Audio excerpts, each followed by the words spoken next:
To you, Bill. Alright, everyone. Welcome back to an Unearthly podcast. And if you're watching the stream, you can already tell what we're going to be talking about. So we've got our two-parter ahead of us. And we've got some news to discuss that we'll probably bring up a little bit first. So until then, Alonzi.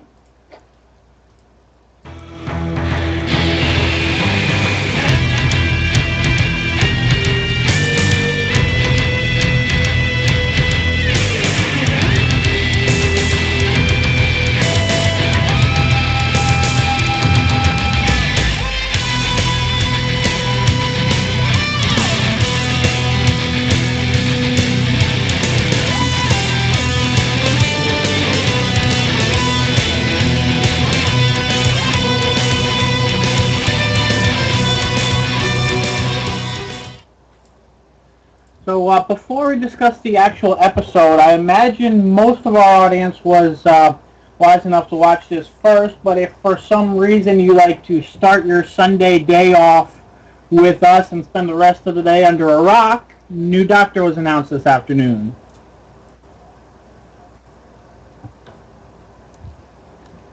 So that was Peter Capaldi, and what we've got on screen right now is an image of his previous, or one of his previous Doctor Who characters, and an example of his acting. What do you want? We want your children. It's set like by half volume, so you can still keep talking. We will take Oh, okay. I figured I children. wasn't sure if we wanted everyone to hear it. What does it mean? Children. Well, I We will can take your children. That goes back to him again, I guess. Okay. What the hell for? A couple seconds. Yeah. There. But we haven't seen him actually play anything remotely like the Doctor there yet. might be a problem with the translation. They want to take them, like they did before, like the man did. He's coming back. He's coming back. No, Glenn, just wait. He's coming. This isn't him. Here's the man in the suit talking to the 456 there. I think we might have missed most of his lines when it was silent. Here we go. Right there. Yeah. But yes, go on. Well, just trying to give everyone a chance to hear him, but Well, they've had a chance to hear him now. all right. But Peter. There's not really much given to him during these parts, to be quite honest. Well, he does a fairly good dramatic acting role here. There's one spot where close-ups you can see, tears in his eyes and whatever. But he's played. He was in all 5 episodes of Torchwood: Children of Earth, and he was also in Doctor Who: Fires of Pompeii. He was essentially one of the villains, one of the Romans who had their clairvoyance and whatnot. Oh, The he one- was actually one of the clairvoyant ones, okay. Yeah, I didn't know that. He he reveals something, like either that they're not who they say they are or something like that. No, I thought he's the one who names the volcano. As in he's on the ship when he rescues the family. The Doctor rescues the family and he's the father of the family. Yeah, that's what I thought. Right, too. the father was that's who the father was. He was like one of the one who was like, oh, women aren't proper sages or seers or whatever. No, that wasn't That's the father that said that. That was the weird psychic guy. Father was the weird psychic guy. No, he wasn't. The father of the family? No, he was not. No, if he had been, I don't think the Doctor would have gone out of his way to rescue him. Ah. Yeah. They were mostly just innocent victims. Okay. Mm-hmm.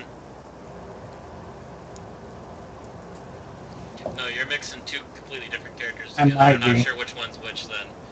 Yeah. I'm not now. Neither am I. He played the father because he's the one who, at the end, sees Pompeii being destroyed and names a volcano. Okay, so he was the father, not the psychic. Gotcha. I'm pretty sure. Okay, so I have even less idea about him than I thought I did then. Yeah, but that kind of goes to say, I mean, I looked at this guy's body of work and I was not impressed by it. That doesn't say much, as I don't think I have been impressed by most people's body of work when they've started as the Doctor. I do want this is potentially a humorous aside, and probably says that this guy might have been cast a while ago, or it's just an accident, and that is that his most recent role in a movie was credited as WHO Doctor. And that was his role in World War Z as a doctor for the World Health Organization. I believe that is simply, I think you're looking too far into it. No, they actually labeled it that. No, but I think it's not meant. Like I said, it could be an accident, or it could just mean that he was cast a year ago. We don't know. We Was never will World know. War Z made by anybody in relation to the BBC? I don't think so, no. Then it is a simple coincidence. Because nobody outside the BBC knew this. Okay.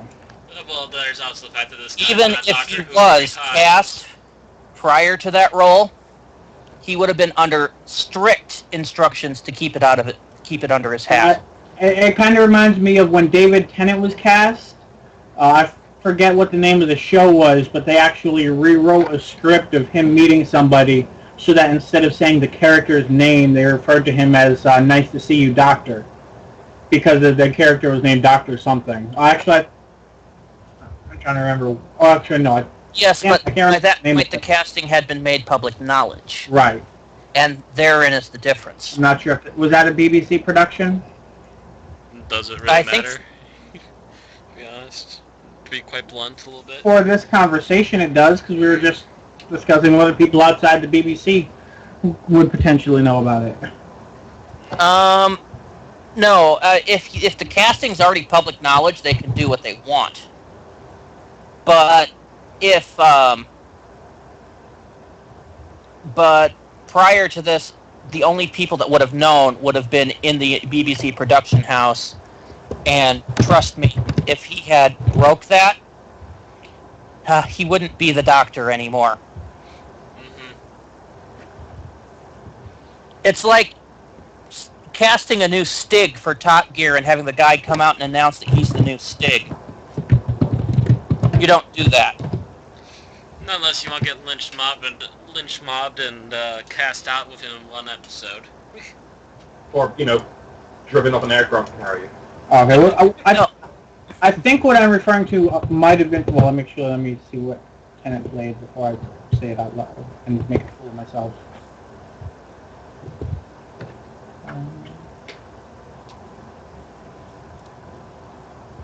Yes, it was the Quartermass Experiment, so I do think that was a BBC production, so that's why they knew. Okay.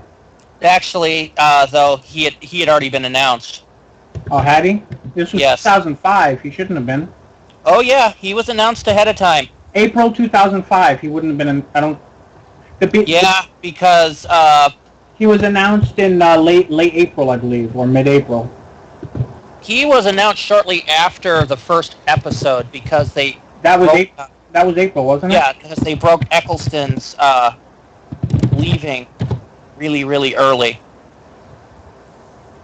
Like, obscenely early. Enough to give RTD a migraine early.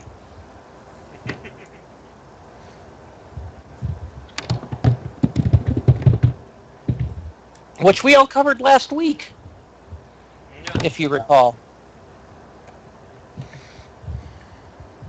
Yeah, there was Eccleston's leaving was announced on March 30th, so that would definitely have been too late for something that was released on 2 April to have script rewrites and been refilmed.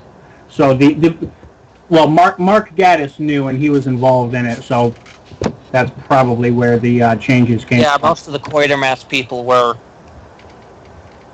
also in the Doctor Who production area. So yeah, that's World War Z is a completely different production. So right.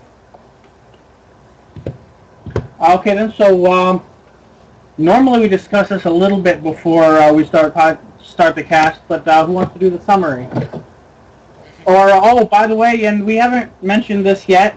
I probably botched it up by not saying anything, but we do have a guest today. Yo, guys.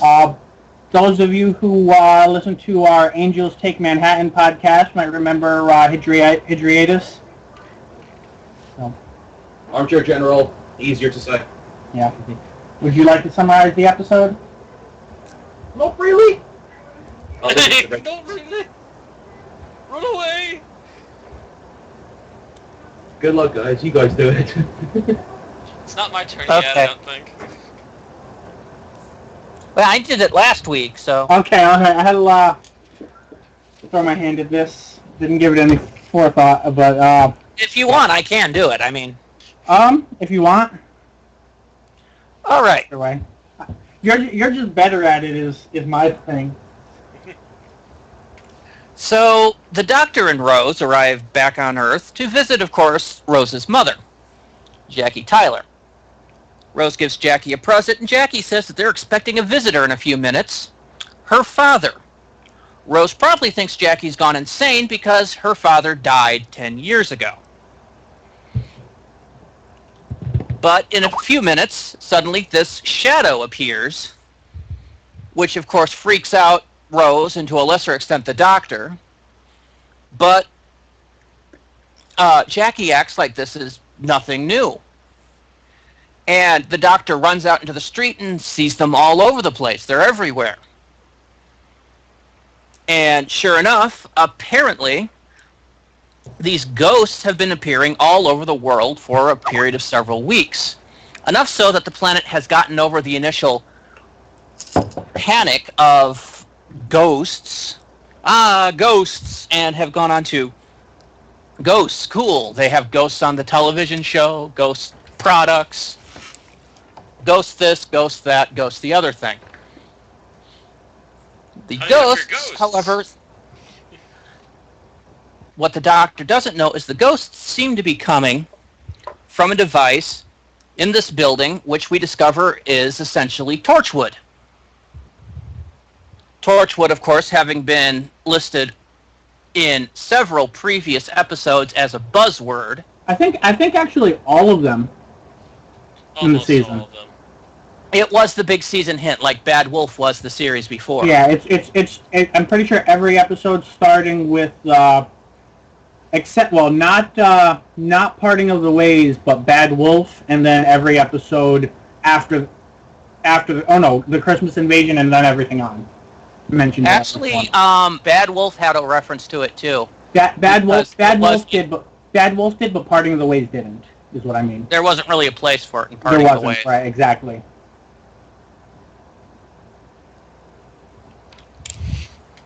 So they're creating this thing called a ghost phase, and as we're watching on Torchwood, some very weird things are going to be are happening.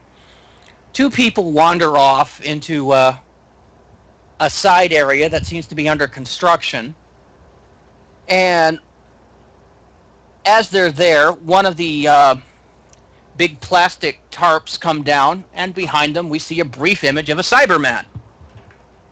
Cut back to the Doctor, who has decided to research this whole enchilada and is basically out creating devices, has Jackie with him in the TARDIS as they pull out these devices to check on what's causing these ghosts. The Doctor, messing with this, sets off an alert in Torchwood, and using these security cameras all over London, they home in on the TARDIS.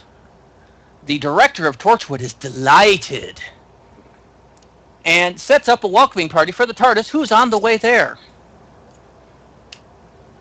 The TARDIS arrives, the Doctor comes out to a whole bunch of cocked guns, but then the director shows up behind, clapping her hands, and just seems absolutely thrilled to see the Doctor. After a minute, the soldiers put their guns down. The director asks for the Doctor's companion as well, knowing his history. And the Doctor produces Jackie Tyler, whom he claims is Rose after an accident. The director takes this at face value, and they go on a little tour of Torchwood. Rose reaches into the doctor's trench coat, which he conveniently left behind, and pulls out the psychic paper, hoping to use it as an access way to get into the rest of Torchwood.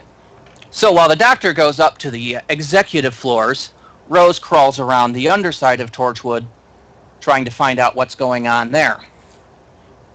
The doctor discovers that Torchwood is behind the ghost shifts and are actually causing them, and that one is due in a few minutes.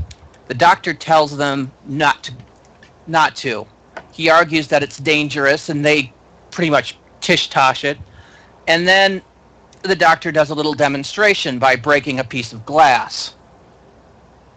The director considers and still says no. The doctor then proceeds to go, all right, sits down and just stares at her, to the point that she loses her nerve and cancels the ghost shift. Unfortunately, the people that were by the Cybermen earlier are back, only they're being controlled. So the second her back is turned, they reinstitute the ghost shift, which then proceeds to go out of control, and of course, the doctor realizes that they're under the control of the Cybermen. Unfortunately, the ghost phase is locked out, and of course, the ghosts start appearing, and once it's gone to 100%, they turn into Cybermen. Meanwhile, Rose has stumbled on an area down below which houses this sphere which Torchwood has been working on. It gives absolutely no readings to anything. Only now that the ghost shift is going into 100%, it's going highly active.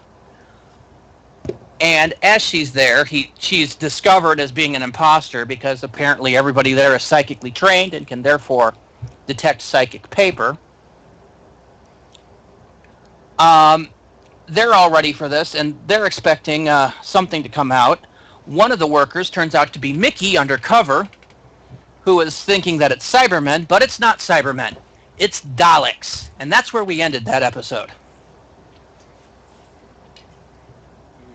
Going on to the next Should I go on with Doomsday? Yeah. Might as well. Okay. So the Daleks come out. They're ready to exterminate Rose and Mickey, but Rose calls them by their name, which caused the Daleks pause, because nobody on Earth should know the name of the Daleks, because anybody that has been exterminated. Rose uses this as a form of leverage to keep them alive, while the Daleks decide to secure the device they have with them, called the Genesis Arc. When asked what it is, the Daleks claim that it is a piece of Time Lord technology and refuse to say anything more. I think they also refer to it as the future. The future, yes. Meanwhile, above town, on the above floors, the doctor is worried that something's gone on below. Jackie's absolutely livid, thinking that Rose has been killed. But their worries are alleviated when the doctor attempts to call Rose and gets a response.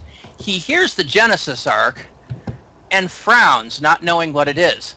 Shortly thereafter, the Daleks and the Cybermen go to meet each other. The Cybermen offer the Daleks an alliance. The Daleks refuse, referring to the Cybermen as inferior species. Thus begins a few minutes of Dalek versus Cybermen smack talk, which ends in the Daleks or the Cybermen opening fire on the Daleks, which does Jack. And then the Daleks opening fire on the Cybermen, which involves a bunch of dead Cybermen. So it's all-out war between those two, with, of course, everyone else caught in the middle. The people up above are taken down for processing, save the Doctor, which would be Jackie and the Director, as the Cybermen are going to quickly need more soldiers. Meanwhile, down below, the Daleks have basically tried to convince Rose to tell them everything, or convince whoever the least important is. The director that's down there, the scientist, I should say, decides to take the brunt. The Daleks instruct him to kneel and basically retrieve the information the hard way. The rather fatal hard way, by sucking it directly out of his skull. They then proceed to start priming the Genesis Ark, except for they need one thing. Much like the episode Dalek, they need the DNA of a time traveler to start the thing up. Meanwhile, the Doctor comes to the Cybermen with a brilliant idea, and just as one of them is getting forced, I think Rose is getting forced to try to touch the device, the Doctor breaks in. A little bit of Dr. Dalek banter comes in, and then, at the flick of his sonic screwdriver, we get breaking in, not only from the Cybermen, but from Resistance, from the other dimension, Pete's world, where Mickey came from. Because Pete is there, and he's made a deal with the Doctor, and the Doctor's made a deal with the Cybermen for the moment. There's a few weapon blasts, and the Doctor has reconfigured their blasts to actually go through the Dalek shields. It's a short-lived thing, but it does allow the Doctor to get Rose and Mickey out of there. However, in the process, Mickey is shoved up against the Genesis Ark, causing it to turn on. The Daleks have achieved their goal at this point and start to work their way out to the skylight, I guess, so they can leave. Meanwhile, the group go to pick up Jackie, who had managed to escape from cyber processing due to the fact that the cyber leader had been killed and they needed time to build a new one. She's stumbling through various portions of the Torchwood infrastructure and unfortunately runs across two Cybermen, who are promptly gunned down by Pete. After a exceedingly awkward moment, there's a nice reunion there of sorts, as the Doctor then decides on a final plan to stop the Daleks and the Cybermen all at once. Everyone is sent back to Pete's world, except Rose, who then goes immediately back to help the Doctor. They set up by reconfiguring the ghost phase and turning it all the way up. They could suck the Cybermen and the Daleks, who are now in the numbers of millions because the Genesis Ark was a Time Lord prison, bigger on the inside, and is now spewing forth millions of Daleks onto the Earth, sent to seek, locate, and exterminate. The Doctor does this, but Rose fails to lock her end of the device, forcing it to start going back, closing the zone prematurely. So she goes back and shoves the lever forward, locking it into place this time, but she's shortly thereafter almost sucked into the void. Pete appears at the last minute, grabs her, and sends her back to his world. Just thereafter, as this portal is sucked into itself, closing the rift and trapping Rose in the other dimension. Almost as an epilogue to this is the fact that a few weeks later, or a couple months later, Rose hears the Doctor's voice and follows its trail all the way to Norway, where there's a brief holographic goodbye scene between the Doctor and Rose. Just as the Doctor is going to tell her something, he fades away, leaving him crying in the TARDIS and her crying in the middle of Bad Wolf Bay in Norway. As the Doctor's crying, there's a noise. He turns around, and there is a bride standing in the TARDIS as the intro to the upcoming Christmas special. I think that's about it, don't you? Yep. Pretty much. There's basically three different stories that this movie is telling. One is the final ramp of setup for the next spin-off show that's coming out in, I forget how long, a few months, a few weeks, something to that nature. The other is effectively Rose and Mickey graduating from companion status and going on. And then the third being a fanish brawl between two classic monsters. Oh yeah, you could tell RTD at this point is just like, I've got it. What we're going to do for the finale. Daleks versus Cybermen. You could almost hear him maniacally giggle as he's setting apart to write this. He's been waiting since he was sitting on his parents' couch to see this fight. We also get another plot line in the Cult of Skara, because that actually extends into next season. Oh, yeah, Right, yes, there are some ideas for... but I'm not sure if there was forethought in that, or if he just ran with something he built specifically for this episode and extended it out into more bits, because that will eventually culminate in the season 4 finale Yep. with the fate of Dalek Khan. Right. I don't think he was thinking that far ahead. Now you never know. I think he wanted the cult to do something kind of like Daleks in Manhattan, but he didn't know what. And then while series 3 was coming into existence is when he actually finalized that plot, or the Daleks in Manhattan plot, not the Journey's End plot. Yeah, he left it open to be used. He just probably didn't know how he was going to use it yet. And they came But- up with plans later, which is not a bad idea to go with anyways. Is there any member of the School of Scars still active? No, not after Dalek Journey's End. Khan went insane, but may have survived. That was Khan, okay. Not since Journey's End. The others were killed in the sequel to Daleks in Manhattan, whatever that was called.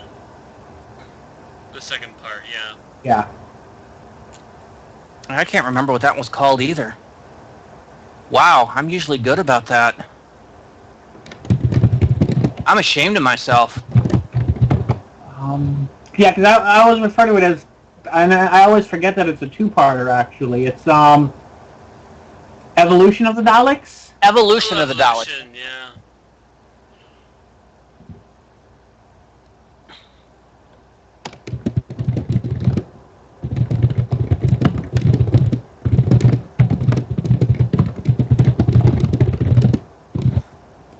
Loud typing is loud. Oh, is there coming through the stream? Yes. Yes. That should be the last of it.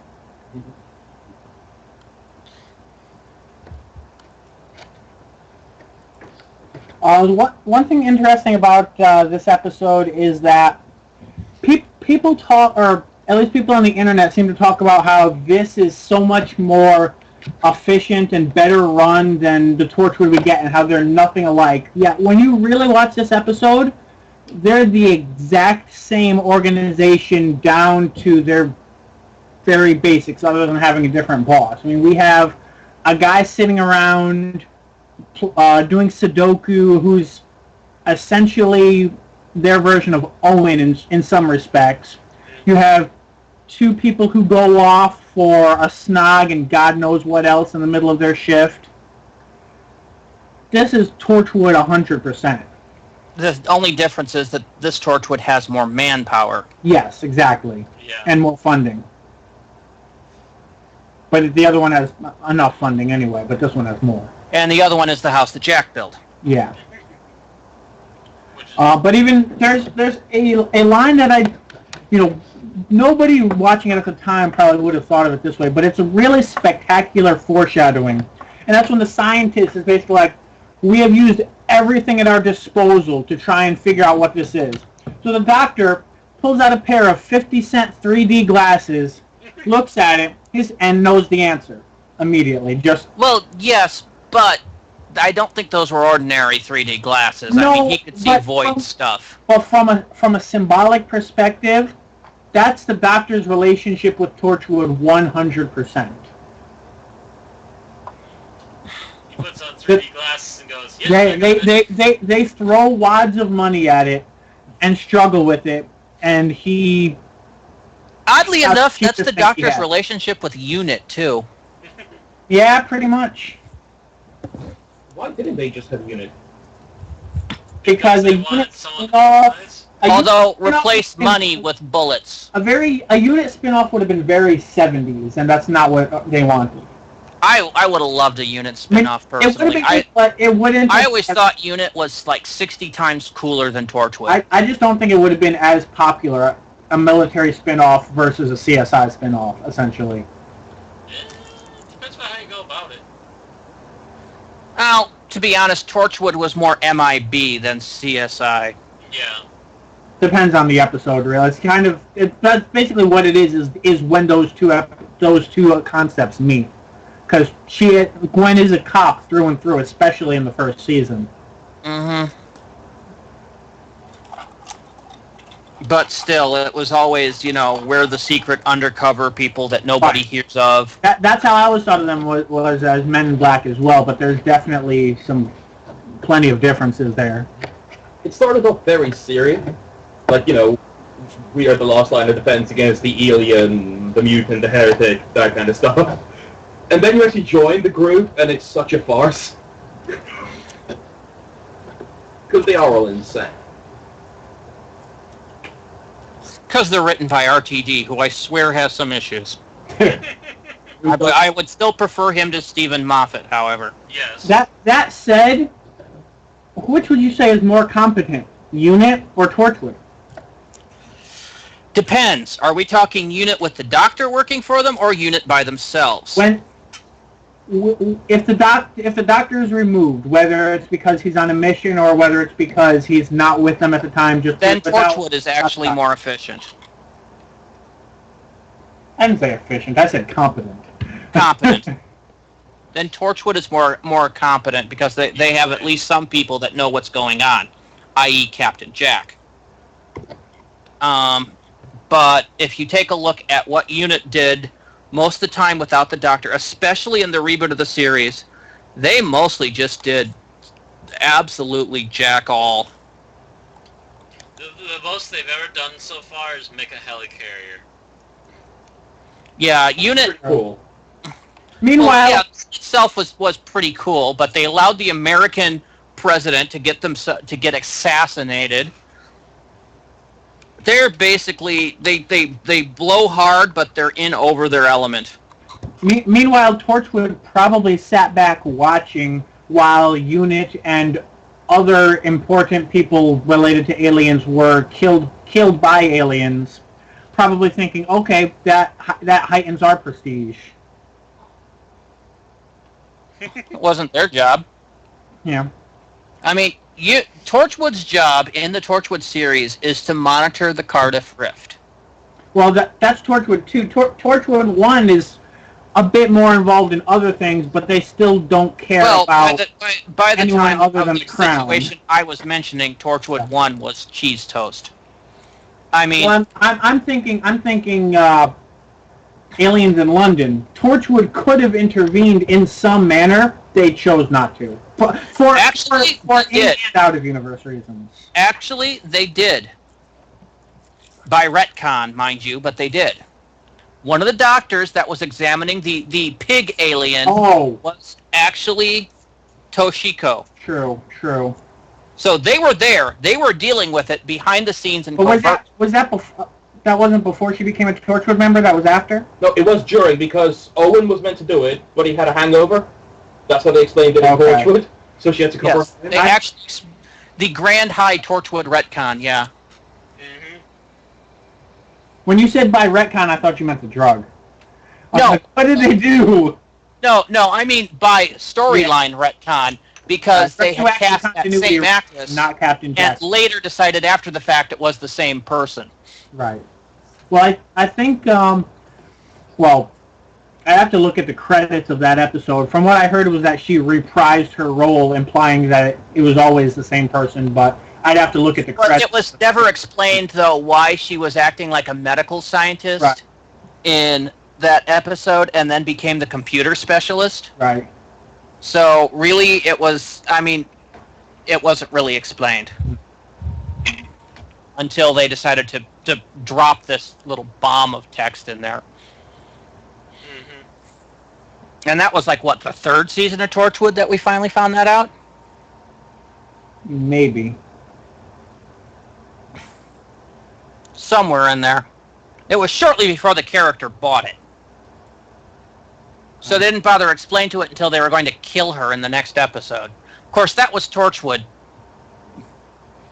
We can't get through a season without killing at least one major character. Who did they kill in season 1? She's not a she's not a major character in most senses of the word. Technically, I thought somebody else bought it in season 1. No. Jack. Well, not buys Jack. it every time. Jack doesn't count because he dies all the time. When did Owen die? He died end of season. I'm not talking final death. I'm talking coming back as this repeated dead guy. He died twice in season 2. Okay. Basically, season 2 ended with Owen and Tasha's death. Season 3 started with with Torchwood being a 3-man team. Season 4 started with Gwen as the only member of Torchwood. Yep.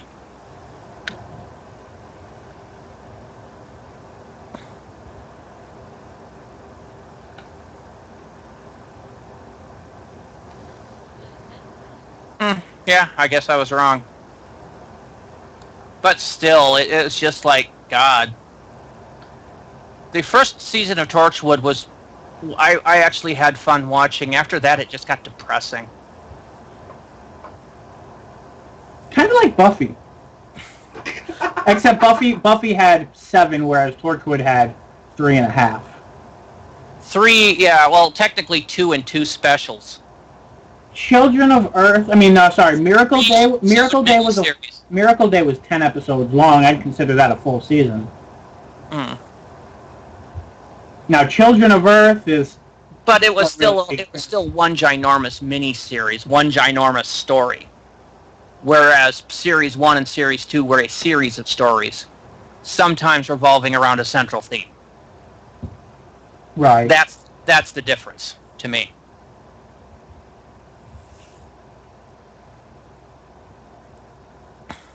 The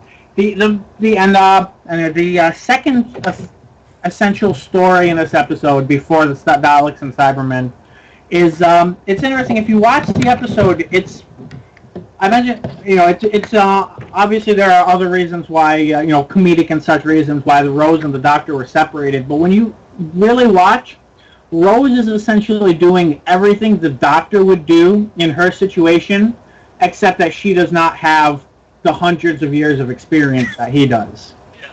Everything that Rose does from when she's left alone in the TARDIS up until the Doctor saves her from the Daleks are the exact same things the Doctor would have done in her position. And that's kind of telling, because that's basically saying she's graduated, she's off for her own spin-off unless RTD vetoes it. And really, a lot of it was the same thing that she tried to do against the Sycorax at the Christmas special when the Doctor was incapacitated, only what we're seeing here is a difference of how more confident and how much more of an idea she has to do it. Whereas before she was just stammering out. Right, before you had seen that she had gone from regular girl to companion, here you're seeing she's gone from companion to capable of doing things the Doctor does, just not as well, which is the same role that Jack is in, the same role that Sarah Jane is in, the same role that the Brigadier. Well, okay, the Brigadier was never quite in that role, but Brigadier was always the Brigadier. No, the Brigadier was always in that role. That's the difference. Only his response to things was a little more military. But of all the military people we've known, the Brigadier is the one that had the most open mind. Right, the Brigadier is also the one who realized shooting them does not stop them, but it does make me feel better. Well, shooting them does not stop them. It does occasionally slow them down long enough for us to pull out another solution. True. I kind of like his attitude in Battlefield, where like, we need to stop this thing, shoot it. Well, nothing ventured, nothing gained. Yeah. If I didn't shoot it, I would have wondered all day if shooting it would have actually stopped this one. I wonder if Unit has like a betting pool. Like odds up the next alien we run into will be affected by bullets. I got 200 Well, the on unit not by gonna this be point affected. has apparently evolved beyond that, considering, they're got their own frickin' helicarrier. I mean, Unit obviously became RTD's vehicle for the equivalent of S.H.I.E.L.D. Except that S.H.I.E.L.D. is, I believe, specifically an American secret force, whereas UNIT is international. Although, you notice that shortly after their appearance in this one, the anagram got changed to United Intelligence Task Force instead of Yes. United Nations Intelligence Task Force, because this time the UN actually sent them a message to knock it off. They got a cease and desist from the United Nations. That's awesome. The pictures for Doomsday. People crying. Oh, Oh, look, there's the the scientist field. getting sucker-faced. And that's the part of the Rose plot that we haven't really mentioned, which is kind of surprising, and that's, of course, the vessel for which this was opened and closed each episode was Rose talking about her prophesied death in battle. Mm-hmm. And this is the day she died. Of course, we realized that the death was technical. Purely statistical. Yeah. Statistical, and or you could argue that, well, if they hadn't used that line, I would have considered it death because she was no longer part of this world. But, Which was completely and utterly invalidated when she came back in the 4th series.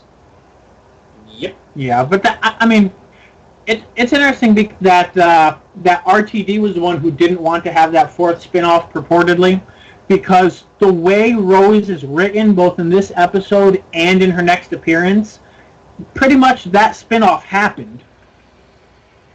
What spin-off? The Rose Defender of Earth. That allegedly the BBC wanted it, and RTD said no, too many spin-offs. Because at this point there were 4 I think Doctor the Who problem shows. was the BBC said they wanted this, and he said, no, I've got too much on my plate. Yeah, because he was running 4 Doctor Who shows at this time, although one of them only had one more season. And one of them, well, he was running... Which 4 are you talking about? Totally Doctor Who went on for another season because it had Martha. Torchwood, Doctor Who, Sarah Jane Adventures, and I didn't even mention Confidential and Declassified. So there's 6. Six Doctor Who shows running, ignoring anything that happened online or anything of that nature. And there were episodes and other stuff happening online as well. And as executive producer, he also had some attention he needed to pay to comics, novels, merchandising. Merchandising. So he did have a lot on his plate. It's shocking that he somehow managed to get out 6 Doctor Who episodes a year in addition to everything else he was doing. And cranking them out with quality. Plus being head writer on Torchwood for at least the first year, if not longer. Now, when I say quality, I mean in comparison to what we've been getting these days. Right, and I mean, there he were was at least editing everybody's work. There were bad episodes, but he still very much edited. He still still wrote, and he still made sure that the show met a certain minimum standard. Where even if you said that's a bad episode, it still met a certain minimum standard that a lot of shows' best episodes don't reach. Love and Monsters. Love and Monsters. It had ELO. That's enough for me to forgive it. And that's, I mean, and right. And he was really hamstring there because Blue Peter. Yeah, it wasn't really his fault either. Handed him this really crappy monster to do. From everything I hate about Love and Monsters is from a writing perspective. You can't hate the way the monster looks for several reasons, but it's no worse than the average monster you're going to get in this type of episode. The direction was fine. I can't really say anything bad about that. Really, my problems are the writing, and that's because, and part of that is because of retcons by something someone else wrote. Yes, Mr. Moffat, I'm looking at you. Now go sit in the back of the class. And wear that little coned hat there. Yes. Perfect.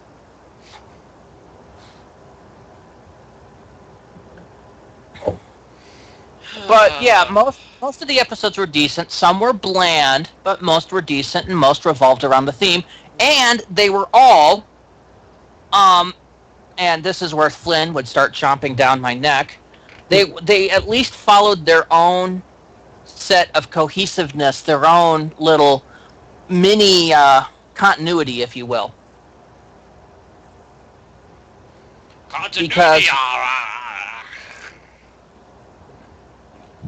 Because Russell T Davies believed that the stuff in Doctor Who worked a certain way, and he would make sure that all the episodes followed that basic set of beliefs. For instance, that the TARDIS at this point worked by recharging its fuel by sparking itself on a rift in space and time and sucking up the spare energy.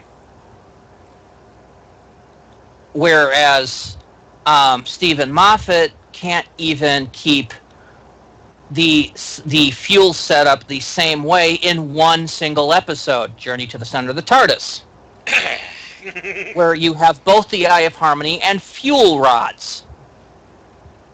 And fuel vents. Another thing about RTD here, watching this episode, as if you've seen Third Doctor stuff and look at it the right way, this episode pretty much telegraphs the writer loves the Third Doctor era. That's pretty much all but neon words. I mean, I have not watched Planet of the Spiders, but from what I hear, it is actually okay. Sorry, not Justice. Okay, I'm sorry. I'm actually mixing it up with something else I watched. That was, yeah. Okay. No, sorry. End of Time was on TV today, so I'm mixing up comments that I made today from multiple things. But that said, I'm trying to remember now what of them had to do with, if anything had. Okay, so that was End of Time. That said, I'm sure there are Third Doctor related things here, but now put those in notes for when we actually cover End of Time. That's a good idea. So sorry I brought it up. That's what I get for seeing two things in one day. One of them. That is why I watch exactly what we're watching for this, and then I remain in seclusion until we podcast. Yeah. The problem is we were watching BBC for the new Doctor announcement, and that happened to include the End of Time. See, I only paid half attention to it. I just kind of sped. If you want to do a podcast on the End of Time, I'm absolutely thrilled to do one. But that's not what we watched today. I agree. Not what we should have been watching today. So someone who's not me, keep going before I make more of a fool of myself. Well, there are several parts of this episode which have the epic scenes. I mentioned it in my dialogue. There is a bit of, and I mentioned it last week too, there's a bit of epic Dalek versus Cybermen SmackDown talk, which is just absolutely brilliantly written. This episode stars Nick Briggs sitting in a sound booth by himself, playing with his ring modulator. And yes, but action figures in front of it really worked. It really worked. There are also parts of this episode which I thought were a little cheesy coming off. One of which has to do with the director of Unit, or not Unit, excuse me, director of Torchwood, who gets cyber converted and yet maintains full control in complete disregard for, how Cybermen work. Oh, that's a British thing. Loyalty to the Queen and all that. Yes. But the fact that you actually see her cry. A big black tear. Fluid or something, yeah. I thought that was overdoing it. There's that, and there's also the fact that the Cybermen felt the need to respond every time a Dalek said exterminate. Every time they said exterminate, they had to reply en masse with delete. They didn't say it on their own timing. It was always it was a call and response. That in itself was part of the attempt by Russell T Davies and or Nick Briggs in making delete the Cybermen catchphrase. It started with Rise of the Cybermen, Age of Steel. Yeah. But I mean, I can see that, but followed through into this. We haven't really heard it since. But having for which I am thankful. A call and response does not a catchphrase make. Well, not if you're on opposing teams. Like a call and response between Centaurans, where there's an inciting phrase and they respond with Sontar Ha, that could work. But a call and response with your enemy, not as much. A call and response does a theme make, but I'll ever discuss that if we ever wanted to talk about Batman the Animated Series. Some things to consider for the future. Anyway, no, it was mostly because the fact that, exterminate had become pretty much the Dalek tagline. Every time you see a Dalek, you expect it to scream exterminate. I'm not sure when this began. I mean, if you go back to... Apparently it started, apparently it was actually a fan-made thing because the Daleks had not actually straight up said the word exterminate by the time fans started expecting them to chant it. So it was Really?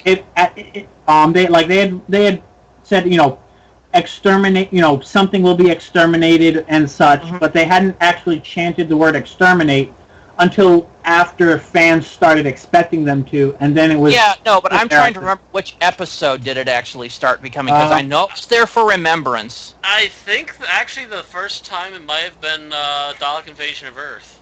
I don't know. I don't think they said... I don't think they used straight up exterminate there. I think did, they if used they more didn't do it for people the exterminated. And the thing is, though, that the British populace loved the actual way the Daleks said exterminate. Right. It exterminated. So, I think it's just... I haven't seen Evil of the Daleks. I don't remember if it was used in Power. I'm thinking it happened somewhere in that hiatus where the Cybermen became the lead villain in Doctor Who. So essentially the Third Doctor era is when they actually started chanting exterminate. Mm-hmm. Actually, and if I may interject, please. As I've tried to do like 3 times now. I don't know about... Again, I don't know for sure about the TV show, but again, I have the Dalek movies, and they definitely used exterminate a couple times during the Invasion of Earth. Okay, so it might have been something that followed through from the movies. I could see that. And actually, it was I think it was, what was it, the first one, Day of the Daleks, which they were still using the movie Dalek props. The actual Dalek casings from the movie. Mm-hmm. And that was the first time we saw it in color, so we knew that's what they were using. Right.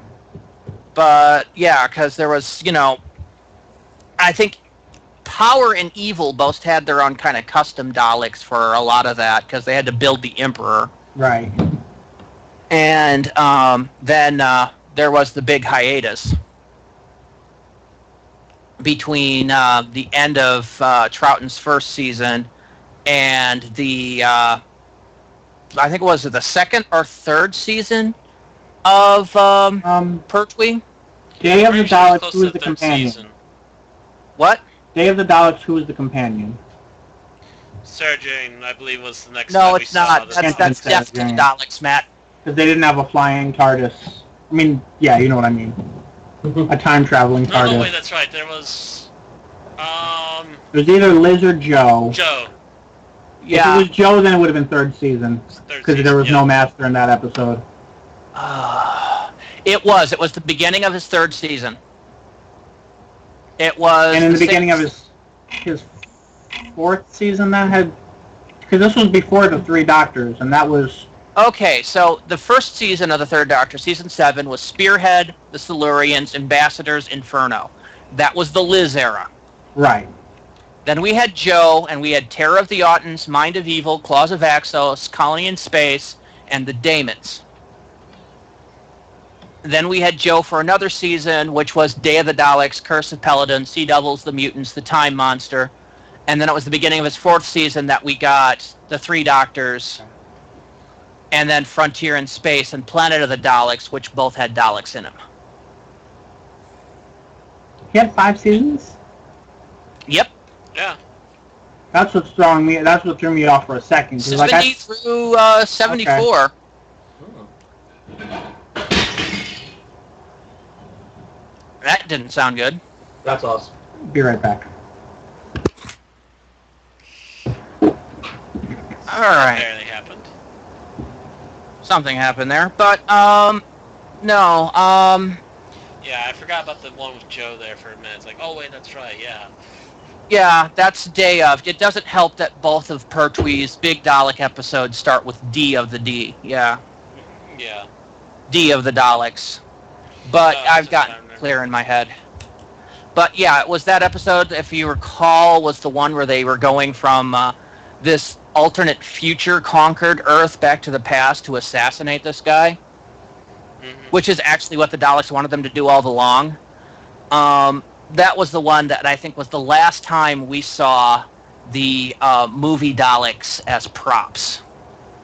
Yeah, right about that. Yeah. In there, because the next time we saw Daleks, not Colony in Space. I just mentioned it. Frontier in Space. They were back to the standard Graybees. Yep. Which, by the way, was also Roger Delgado's last appearance as the Master. We wish he would have come back. We need another Delgado Master. Yeah, well, he died. I mean, it's not like you can, Yeah, but they could still get somebody to try. Yes, and do I would love to see a Master that actually played it for the evil, not the lulls. Mm-hmm. Suave. Suave, just criminal.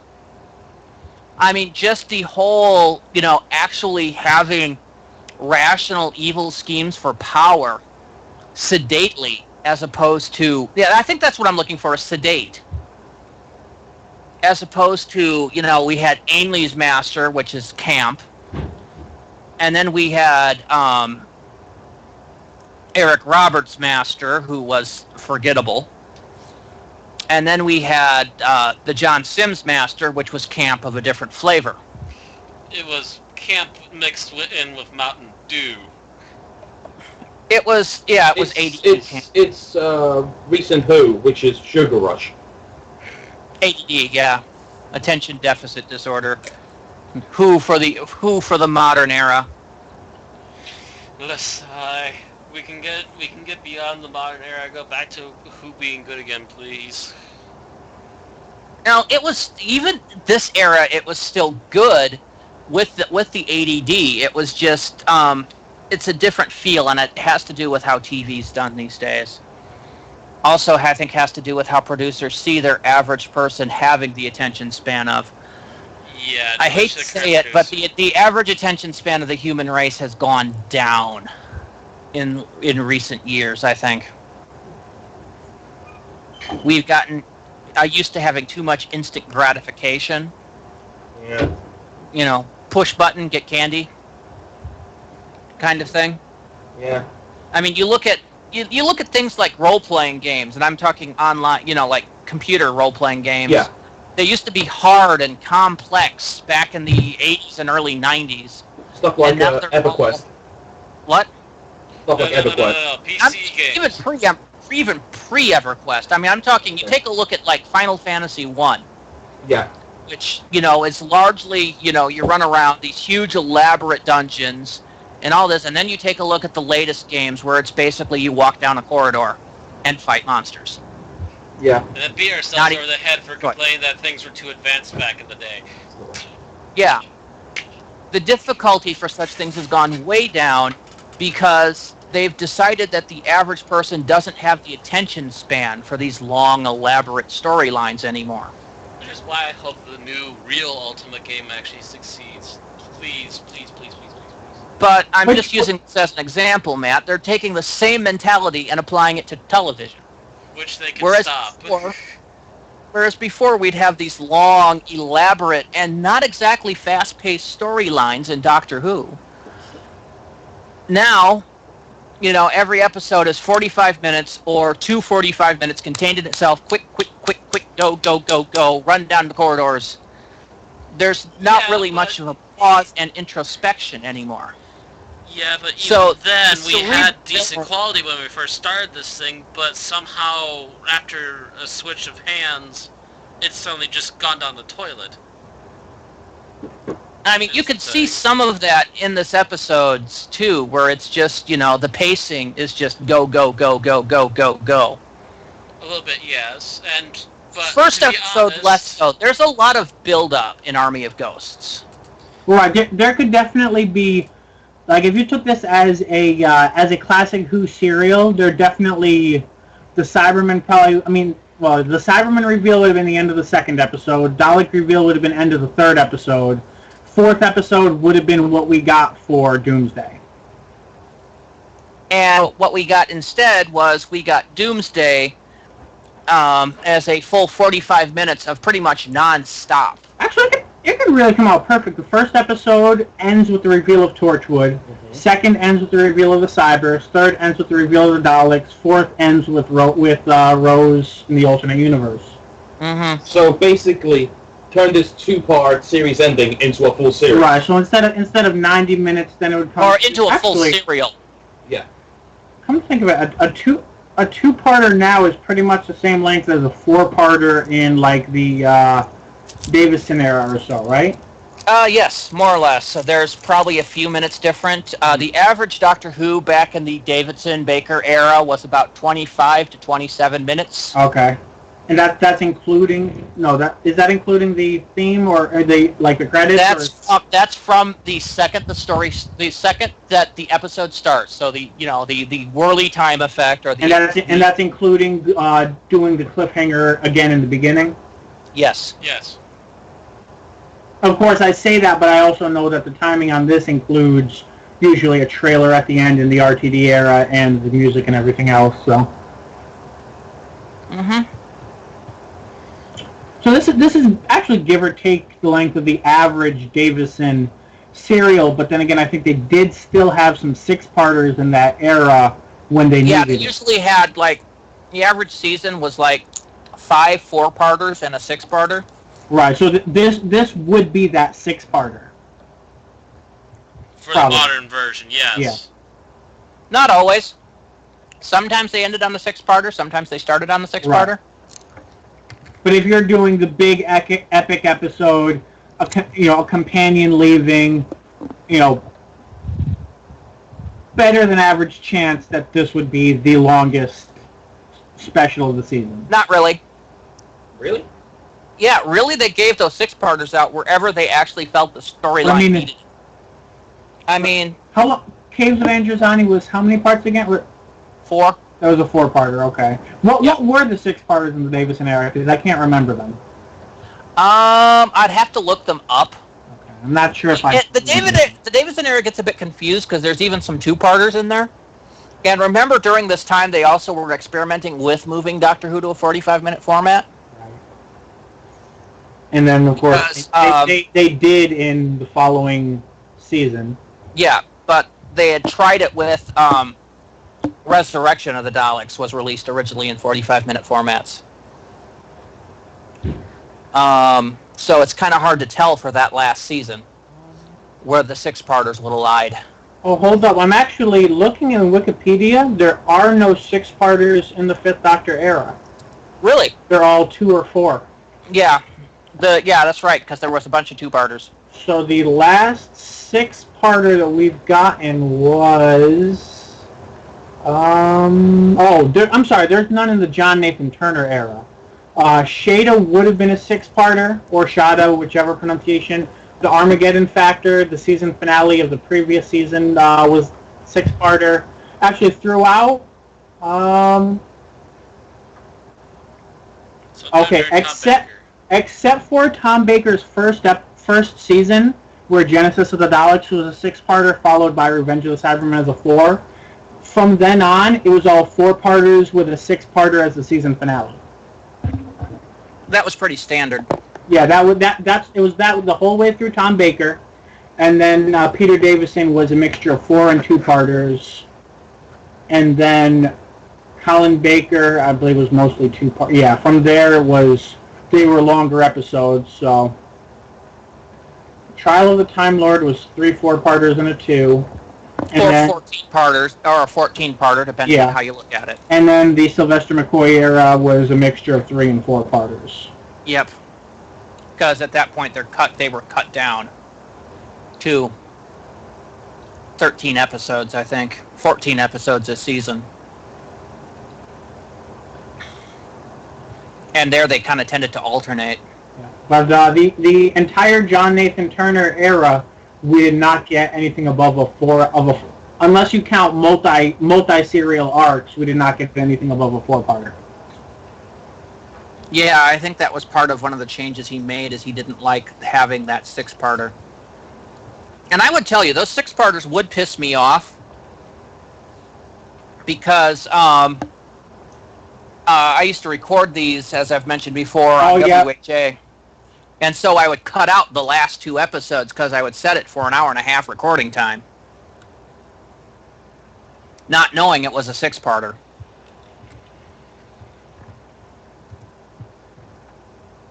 Yeah, six-parter enemies. The last one was the Black Guardian. Before that was a double enemy serial. Talons of Wing Chang. I still haven't seen. Seeds of Doom. You really should. Yeah. It is really kind of that era at its finest, the Holmes era. I'm trying to get my attention.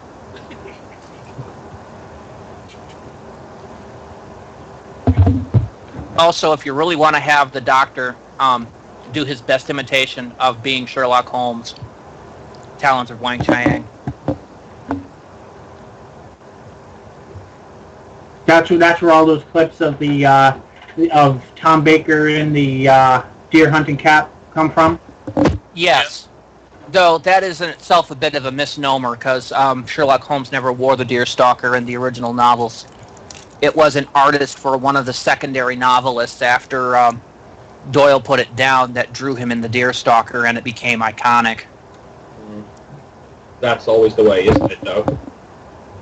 Actually, that was the same way with Zorro. He dressed differently in the movie than in his first appearance, but after the movie caught on, they changed the way they wrote him in short stories and books.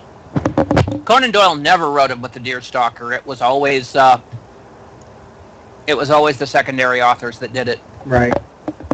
And of course, any actor to portray the role thereafter, until I think Robert Downey Jr.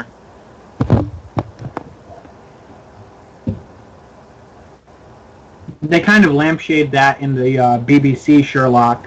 He wears the hat once and gets pissed off that everyone assumes he's always going to wear it. Let's see if that continues into Series 3.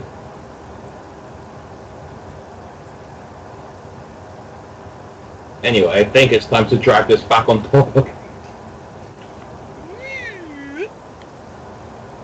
We left Doomsday behind like half an hour ago. Kind of, sort of, yeah. Yeah, I keep trying to herd us back, but it's like Herding cats. Moving on. yeah. I'm actually good at herding cats, so I was trying to find a different analogy. Now that's a skill that should go on your CV. Well, it kind of does. He I runs can train cats. Does that count? He's part of a convention management every year. That's very like herding cats. Exactly. Oh yeah, no, trust me, that should go to the guest relations people of my convention. Yeah. Oh god. We have to herd John Kovalik, the web cartoonist that does Dork Tower, and he has shiny syndrome. You think we have attention deficit? Oh my. Yeah. Oh my. I would hate to see me at a convention because it's like, it's time for your panel, but he has custom-made sonic screwdrivers, and he has Green Lantern rings. And you'll have them when you come back. Now here, follow the jangly keys. Here. Either that or you need knockout gas. Just knock him out driving to the panel. Just lure Bill away with a fishing lure that looks like a screwdriver that blinks every once in a while. No. You tie like a fishing rod to his back, and it's got like the Green Lantern ring hanging in front of his face. And it glows. Follow the glowing green light. I can't go to the panel. I need to have my full comic collection signed. Anyway, so any other comments on Doomsday? Anything someone would like to point out? Let's see. Last time that the Daleks were really epic, other than One More Time. They're on the fourth season. Yeah, this was a Dalek appearance where they were scary. Right, yes, we were kind of talking about that in our last cast, and they definitely up the smack talk here, and they are effectively scary. Would have been better if they kept it as the cult. Also, the last time that the Cybermen were really effective until recently. Oh, one comment. What the fuck is up with Time Lords? He's like, oh, it's the Doctor immediately makes the conclusion, oh, it's Time Lord tech. If you hadn't touched it, they would have burned out a sun to get it to work. I'd hate to be in Time Lord society and have a mayo jar that you're having trouble opening. Damn, I can't open a jar of mayo. I need to burn out a sun. That was more, I think, a comment on the Daleks. It sounds like every piece of Time Lord tech to me involves burning out a sun. No, I think what he's making is a comment on how things like the TARDIS are supposed to be pretty much indestructible by normal means. So if it's a piece of Time Lord tech that they have basically barriered, it would take the Daleks burning out a sun to provide enough power to blast through it. And then later in the episode, he burns out a sun to have a Skype conversation. Across-dimensional barriers. Also, let's see your Skype client contact a parallel universe. You'd be surprised. Anyway, something else Bill pointed out was that, like, during the fall of Gallifrey, the Emperor just sends the cult to do, like, the most epic prison break ever for Daleks. Because that's all it is. And then puts them in a cosmic boomerang that doesn't come all the way through without Torchwood's help. Either that or, the whole thing about the Void Ship is how the fuck did the Daleks know? I can tell you exactly how they knew. They put a plunger in a Time Lord's head because Time Lord technology is the definition of Clark's third law. Time Lord tech can effectively do anything, and if you can suck someone's brains out with a plunger, you can figure out how to make a void ship once you're on Gallifrey. I would really like to know how to do that. Just put your brain up here. Now, here's a better... Although that said, if the Doctor thought it was impossible, Omega was in an alternate universe, who the hell figured it out? Rassilon? Maybe, but I don't get... Actually, I don't know. We don't really know if he... Considering he was frickin' Lord President at the time. Was. Yeah. Yeah, they obviously didn't kill him, but he could have commissioned... Well, he might have been planning to have someone make one for him and given them... Of course, I would not have put it past Rassilon to be colluding with the Daleks behind the scenes, too. Oh, He was a grade A bastard. In order to convince the High Council to enact the final sanction? Or to, that might have been what caused him to actually get put back in charge as president. Right. Okay.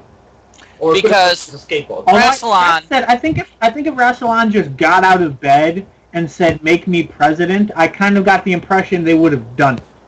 Pretty much.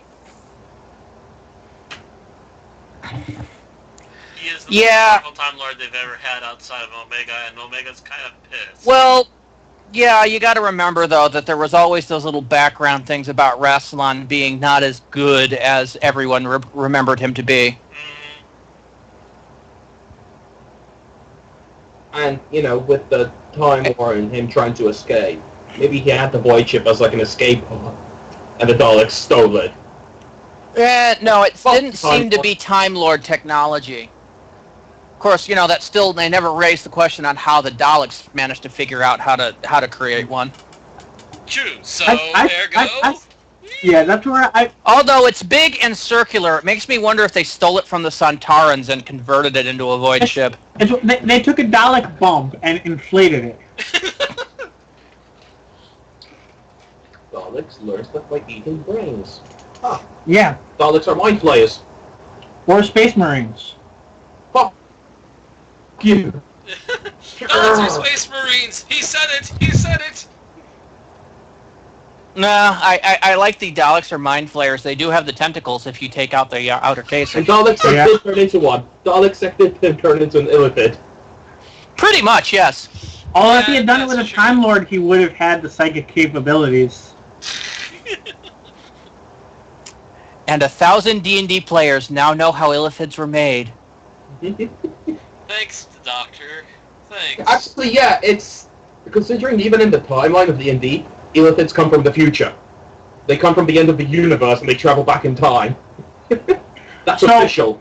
Illithids are from an alternate universe where the Doctor did not use the moment. The Daleks enslaved the Time Lords and combined themselves into one race. Pretty much. And they're coming from the future to the past. So basically, they're Dalek, Time Lord, Toglophane hybrids. Yes. I feel like the Master is somehow behind this. And this just in. Master found to be behind the Illithid menace. Or the Master and Davros finally work together. It was all a plot to kill the Doctor. Film at 11. Oh dear. And film at 10. Cthulhu summoned. Whose fault And is it now? you hear that sound? Cthulhu That's is Dave Arneson spinning out in Lake Geneva. Cthulhu is canon in Doctor Who. They have mentioned the Cthulhu mythos. They've mentioned Yes, it, but the old ones are in the novels, I believe. Yog-Sothoth is mentioned by name in one of the episodes, I thought. No, they don't mention him by name. Okay. That the novelization mentioned him directly. Right. Okay. I believe Abaddon from Torchwood is considered to be an old one in Doctor Who canon. Yeah, but there's a lot of really weird stuff in Doctor Who canon. Like the Yes, there is. Like the what? Carrier Knights, the witches, Yes. operate on a completely different level of reality to anyone else. Well, yeah. As long as it rhymes, it works. Oh, In rhyme. there is one other thing I want. I want a statement from Bill that I was right. Oh. This episode, a Dalek deliberately commands a guy to kneel. And he repeats the monosyllabic command to kneel, yes. You are right. No! Not like that, Oh, great, it's flamboyantly. Lauren. Hello, Neil. Nice to meet you. I am a fan fiction writer, as been known, and Bill has been proofing my latest work. And in there, I basically have the Dalek command somebody to kneel, and when he doesn't, he barks it out again louder. And Bill was like, "I've never heard this happen before." Yeah, I never thought that a Dalek would repeat a monosyllabic command. I would just think it would be, "You will kneel, you will kneel, obey, obey." But sure enough, in here, they say it, and then he barks it out again. So I feel justified now. Yeah. Thank you, RTD, for justifying my command, the command.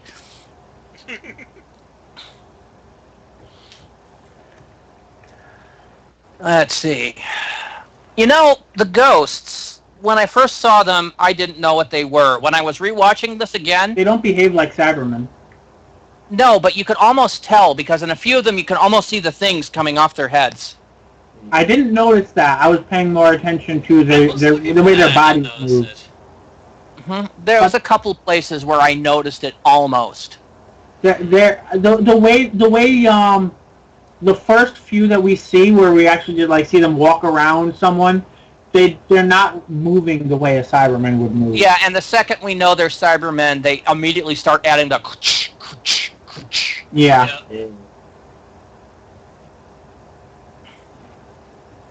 Well, then again, the thing to bring in the ghosts is at 100% at that point too. So I have got to say that I like the effect that they used when the ghosts became Cybermen. That was done pretty well. oh yeah, that fade end. Now let's talk about the reappearance of Mickey in this. Mickey said something he would never have said before Rise of the Cybermen. Which is? The Doctor is good. Yeah, I like the fact that when he's like he's like Mickey, back at you, boss. It's just like, yeah. There's no hard feelings there. Yeah, he's like, so you're sending the Daleks and the Cybermen to hell. I told you he was good. And I'm sitting there like, Mickey told someone the Doctor was good? Again, Mickey has obviously evolved into a much better character at this point. Yeah, we did. We saw it. We saw the beginning of his evolution in the Rise of the Cybermen: Age of Steel, where he elects to stay behind. And I believe the confidential for that one was From Zero to Hero. It was. And so now we see him half a season later, and he is obviously taken that to heart. And that fits into what I was talking about before about how the Doctor's companions for this season are essentially graduating from companionhood to being heroes in their own right. Now, really, that's a theme that's further explored in season 4 when they start being referred to as the Children of Time by the Dalek. And just by Khan. Of course, in this case, the Doctor isn't really the one that does it for Mickey, but at the same time, he is the one who both puts it in Mickey's mind that there's something more, and that someone that he looks up to, being Rose, looks up to that, and he also put Mickey in the situation that pushed him along that path. In a way, it's a shame that Rose and Mickey don't get together, because she wanted to go off and find a better life, and he was stuck as this, immature little, the first episode puts it in perspective where Mickey first meets the Ninth Doctor, and he's, staggering away scared because he's an alien. And then you see him evolve into what he is now. Speaking of Rose's relationships and such, I proposed this question to Lucas when we watched the episode earlier today. Does Rose end up sleeping with alternate universe Yanto? What? Because she is the Captain Jack, essentially, of that universe by the time Journey's End comes around. Yeah, but she doesn't seem to have that part of Captain Jack. No, but her she, well, I don't know if she gets back together with Mickey or what while she thinks she'll never have the Doctor again. The answer to that is no. Because it's obvious that when Mickey decides to remain on Earth, he's got Buck-all-related waiting for him back there. By that point, he also knows that, I think that's when he also knows that Rose has a new Doctor. But even there, it was obvious that that relationship had gone nowhere. Right. So I don't think... That's why I'm wondering if they kind of cooled it as a couple for a few years and then decided this isn't going to get anywhere, or if they just did their own thing and then met back up a few... Actually, yeah, Rose is kind of doing her own thing in Turn Left, and Mickey has nothing to do with it, so... Yeah, they basically did just do their own thing. Mm-hmm. So no, I do not see her as being the Captain Jack, hi, I'll flirt and sleep with anything that moves. I don't mean that in terms of being the companion who goes on to be a Torchwood member, leader, person. Well, you started it by asking if she slept with Yanto. Yes, because... Which is very much the wrong way of going about it. Maybe. Wrong thinking is punishable. Right thinking will be rewarded. I guess Yanto was converted to a Cyberman. Probably. Or he just killed himself. Probably in Age of Steel. Yeah, well, a lot of people were converted to Cybermen in Age of Steel. So in the episode where all of London was tortured to death by the Doctor and at the Doctor's command.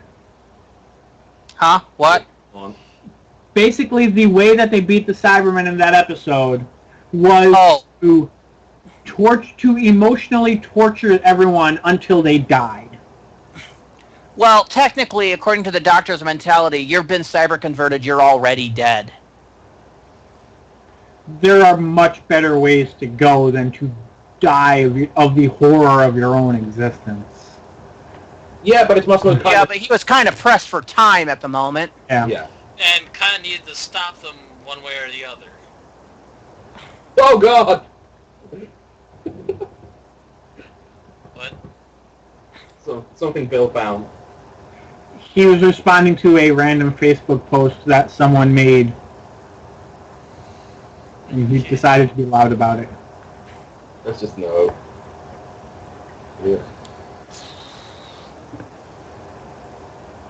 This is also the last appearance we see of Jackie Tyler until Journey's End. It's notable that this is the first time that Jackie Tyler, the real world Jackie Tyler, has appeared since the Christmas Invasion. Or no, she might have been at the beginning of. She might have been at the beginning of New Earth. She was the beginning of New Earth. Yes. So basically, she opened and closed the season, but she definitely wasn't in it the way she was last season. That's because there weren't any actual... After getting bitched in the previous series that there were too many episodes in Modern Earth. Namely, let's see, previous season you had Rose, of course, Aliens of London, World War III,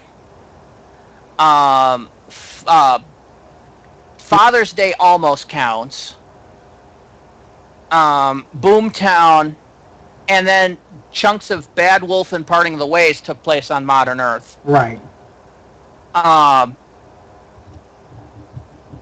They got bitched that they were spending too much time on Modern Earth for a show that's supposed to go anywhere in time. Which, of course, was RTD's thing because, he was kind of emulating... Well, he was both going off the idea that it was more real... It would keep more people because it would grounded them to their own lives. And there's also the fact that he is a fan of the Unit era. Yeah, but also if you take a look at the episodes themselves... Look at the locations for the first series. You've got Earth, Earth, Earth, Earth, Earth. It's like London, Earth orbit, Cardiff, London. The farthest, Utah. Yes, London, Utah. London, Utah, Earth orbit, London, Cardiff, orbit. Cardiff, Earth orbit, Earth orbit. The farthest we never left the solar system the entire first season. The farthest we go is the Dalek mothership, which is out in the Neptune area. Yeah. But again, still haven't left our solar system. Right. So we were, people were horribly, horribly pissed at this. Or at least people who had been fans when the show started. New people probably didn't notice, or at least mind as much. So New Earth was the first time we'd actually gotten out into the universe. Right. And it was just a planet that wanted to be Earth. Then we got Tooth and Claw, which was Scotland. School Reunion, which was London. Girl in the Fireplace, which was alternately out in the far edges of the universe. And Paris. And in France. Yeah, Paris and another French city. Then we have alternate London, 50s London, the far ends of the universe, London.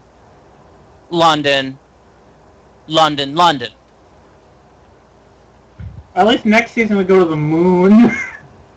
That's not in London. But it's okay. We're kidding. In London. Does Martha live in London? Yes. So we spend half of next season in London. More than that, because everything to do with London, the Master is in London. New Earth, Manhattan, London, spaceship on the far ends of the universe, rural England, London. And then... So Donna's real... That's probably why I like Season 4 so much. Donna's the first companion who actually... yeah, she goes to the planet of the Ood, Pompeii. The Shadow Proclamation, wherever that is. The planet of the library. Right. Midnight. She spends a good chunk of her time out in the solar system.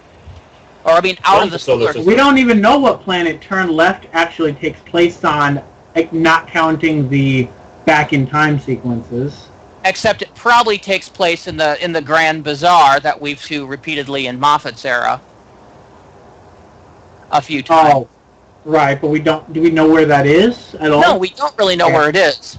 It's another solar system somewhere, assumably. Well, It's one of the few concepts that I like. For all we know, it's on Ice World. Could be. We don't know. Yeah. That would be a good excuse to bring back a classic character. Well, let's see. Where did we go for the 11th hour? Let's see. Hickville, England in space, World War II London, that one planet, a.k.a. Angel World. Yep.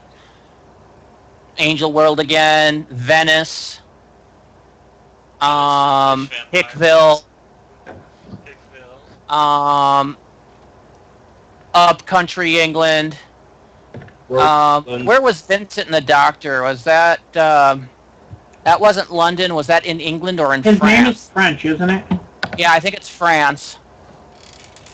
London, Stonehenge. So, Amy's first outing, she didn't get as much time out in the universe as Donna did. As Donna did. That we saw. True. Yeah, actually, Rose and the Doctor do talk a lot about going other places, but we don't see it on screen. Actually see those adventures. Yeah. Like they were just in Kyoto prior to Bad Wolf. Right, I would have loved to see that. I would have loved to see that too. Jack, Rose, and the Doctor in Kyoto. In feudal Kyoto. Yeah. Okay.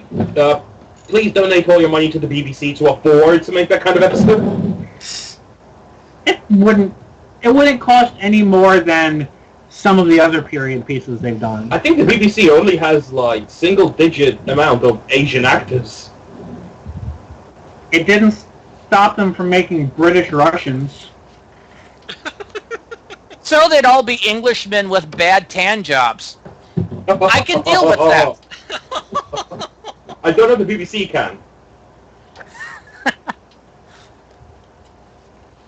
After all, if Keanu Reeves can play a Japanese man... Well, Torchwood only has 2 non-white people in the entirety of the organization. Tosh and the guy that was in the guy who was playing Sudoku. Prima Agiman? Martha's sister. She was basically borrowed from Unit. No, when she was playing her cousin in these very episodes. Oh, you're right. I forgot about her. I don't know how I forgot about her because we were just watching her. But okay, so 3 ethnic people between the 4 offices of Torchwood. We were busy commenting on other things. And yeah, we actually didn't mention that. Freema Agamon's in this, playing what would be retconned to be Martha Jones's cousin. She's one of the people taken over by the Cybermen. Mm-hmm. This was, I think, pretty much the bit that got her to land the part as Martha Jones. Yes, it was. Even though they liked how she played it, so they said, "Hey, we're looking for a new companion." But there was no job, you're in. What? Well, she had to act cold and emotionless, and I think she had to smile, coy smile. Yeah, being a basically, I am flirting, which has its own expressions, and then she had to be a Cyberman in a human body. So there's at least a little bit shown there. Yeah, there's a little bit. So of what they're looking for is a Cyberman in an Edgar suit. Just the way you say that, Cyberman in a human body. It's just like the Cyberman got himself a brand new Edgar suit. And that's just a wrong image. And if Doctor Who ever got Tommy Lee Jones, I think I'd about pass out. They would probably do another Western episode with him. Even one with the U.S. military. Yeah. Like, something happens and the Doctor winds up in NORAD. If they do a Tommy Lee Jones with the U.S. military, people would start saying it was part of that it was an Avengers tie-in.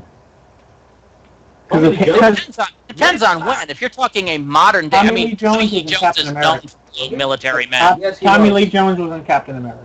Yes, he was. Yes, he was, but he was in 40s Captain America. If they did something where the Doctor wound up in NORAD, knowing how much New Who likes World War II, do you really think if they did a military episode it would be anything other than World War II? Yes, they should do World War One. We weren't. Well, we were in that for a few months. Not enough for Tommy Lee Jones. No, they love dealing with us in World War II because we came in and saved their asses. Basically, England's strategy in World War It's II. a historically accepted fact. It's the same way that during World War One, you saved everyone by feeding so much meat into the grinder it broke down. I really don't like to think about it that way. But it's true. I play a lot of Axis and Allies, by the way. England's strategy in World War II is to basically try to survive long enough that they can actually get support from the other allies. Yeah, and they did. Yeah. But don't knock it. Oh, no, I'm just saying it's a painful to make an offensive move as England in those kind of strategy simulations because of that. I mean, you guys had just basically gotten pinned down by Germany, blitzed to death, damn near. Well, I'm actually Polish, so yeah, we were. I'm actually Polish, so we were to death. Bad, sorry. Your accent sounds very British. He lives in London. I grew up in the UK.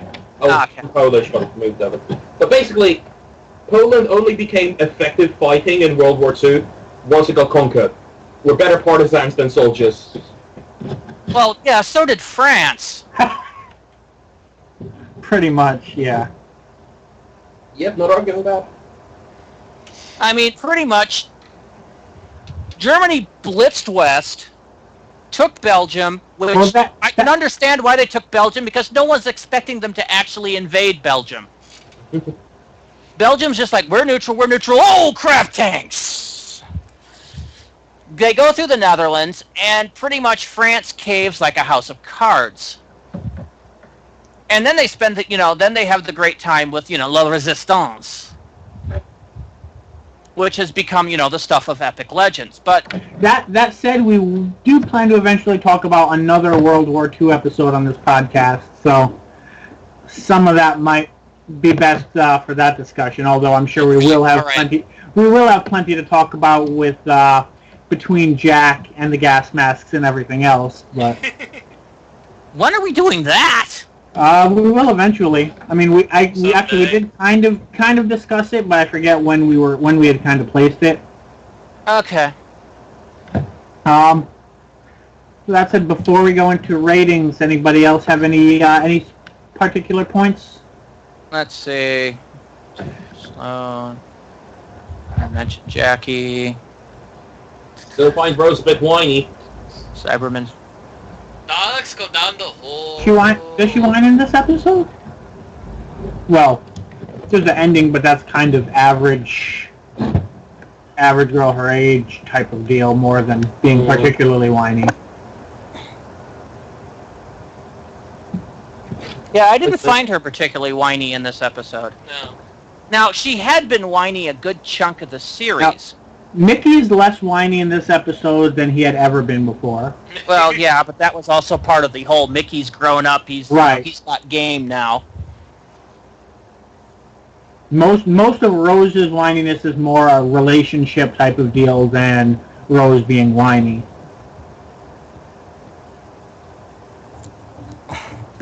And yeah, there is the ending, which, there is something I want to mention. This was, I think, the first time in a while we had actually had Murray Gold change up the music a bit. He wrote the bit for Doomsday, and it was completely unlike anything we had heard, the end of it. Oh, okay.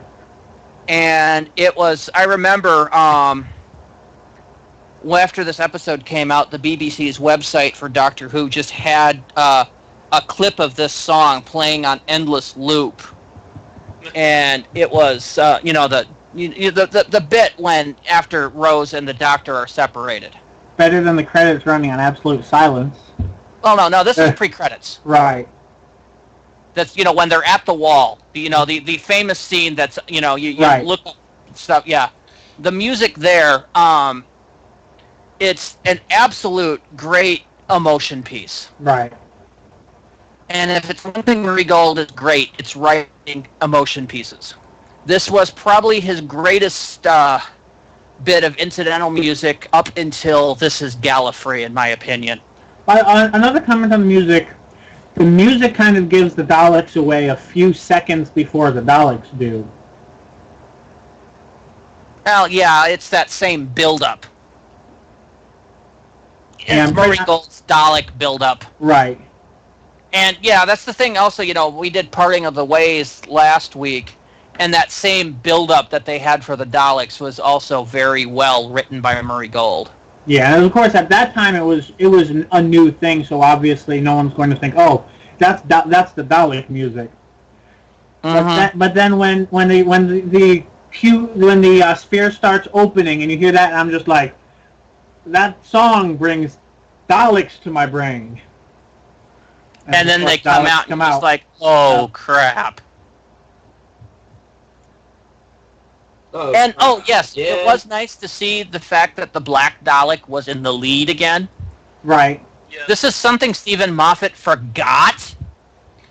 Is that the Black Dalek is supposed to be the squad leader for Daleks, right. Much like the Cyberman with the black handlebars is supposed to be the cyber leader. He's supposed to be the Dalek Supreme, who is answerable to the Red Dalek, who's basically the toady of the Emperor. Right. Instead, of course, a few years later, we came out with Stephen Moffat's Sentai Daleks. Go Dalek Rangers. Which I think even now he thinks is a bad idea. Because the whole functionality of them were toned the crap down. And they're really used as the idea was not bad, but the execution, if they had introduced them to us in a radically different way, it might have been more effective. But they were introduced to us as a Sentai team. Yeah. Yes, they were. Yeah, they really were. If it was less of a single-out team, then it probably would have worked better. Yeah, like if the first thing we saw was the new Supreme, I think the white one, the white Supreme comes out and barks orders, or he's like, drone, do this, and you see the red one come out, and he's like, strategist, what's our next move? And then the blue one? Yeah. Mm-hmm. Or something. So then the blue one comes out and answers, and then he demands something else, and another one comes out and performs their function. I'm sorry. The second I saw those, I started humming the Power Rangers theme. Right. See, I'm a Power Rangers fan, and I didn't have that problem at all. I did. It was like the second. Well, the fact I think I was dealing with Sentai stuff at the time, so it was just like, oh my god. I think I turned to Bob and said, "We need Dalek Zord power now." It was that bad. See, I did not have that kind of Twitch effect, and I am a huge Power Rangers fan. Well, huge as in I really like the Japanese show. I've yet to really go back to following the American versions. And to be honest, also, I've seen the Dalek movies, which did have color-coded Daleks. Not as many different colors as this, but still had them. It would have been more effective if we had one white and multiples of the other colors. Where you had the red Dalek, then the black Dalek, and then the other Daleks. Well, there's multiple reds, there's multiple blues, for sure, in the old stuff. So, what I was trying to say, before you interrupted again, is that what we really needed was the white one to be the leader, and then have multiples of all the other ones, so it looked like a big team. Not just this group. Yeah. Not coming out as the 5-man band. Right, yeah. Yes.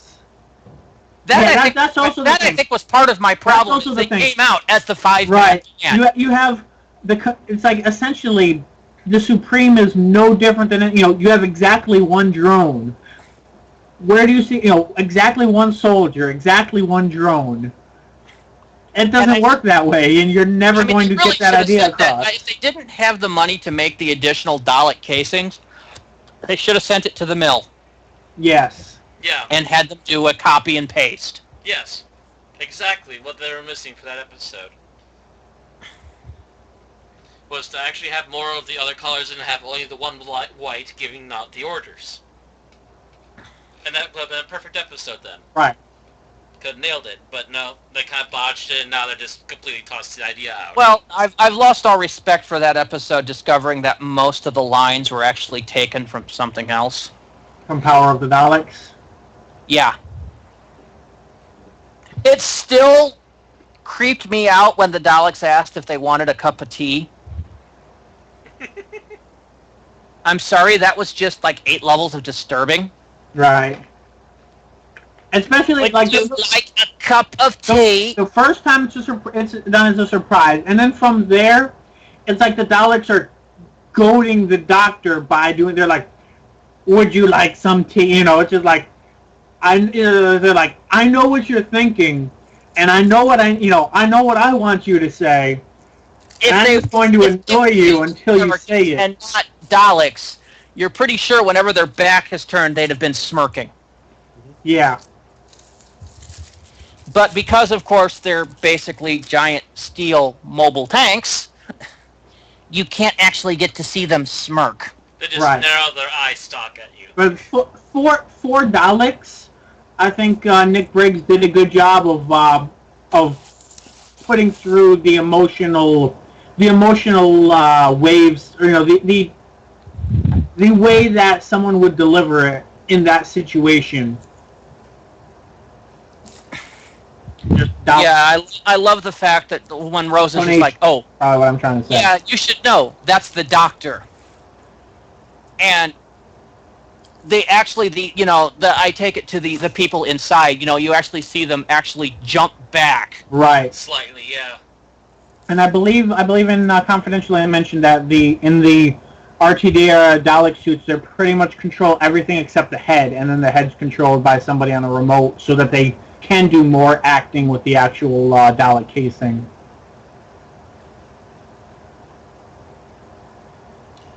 And at the same time, I also noticed that in this particular episode, two-parter, that one of the Daleks actually completely turned his head around, keeping an eye on the Doctor. Yep, he did a full 360. Mm-hmm. Which would have been really hard to do back in the day. Right.